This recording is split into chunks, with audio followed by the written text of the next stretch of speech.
dəstə gül verdim, dedim sevirəm səni.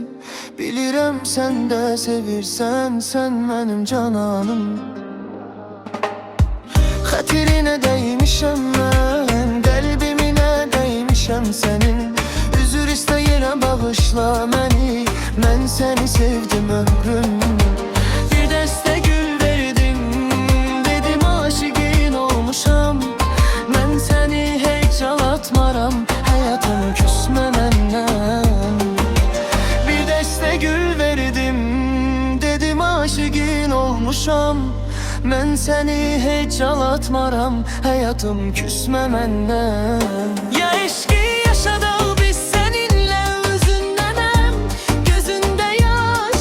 Heç şəkillərimə baxmadın, uzad əlini, barışaq həyatım. Düzünü nənə, heç darıxdınmı, gözünün yaşını silməmədinmi sən?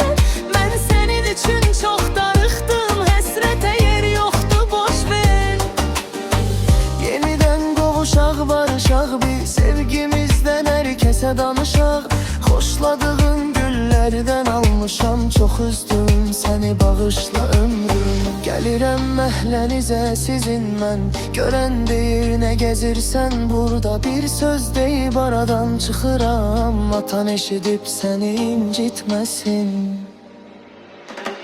Bir dəstə gül verdim, dedim aşiqin olmuşam. Min səni heç ağlatmaram, həyatım küsmə məndən. Bir dəstə gül verdim, dedim aşiqin olmuşam.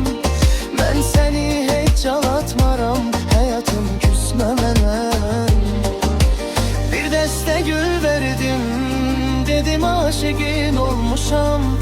Mən səni heç ağlatmaram, həyatım küsmə məndən. Ya eşqi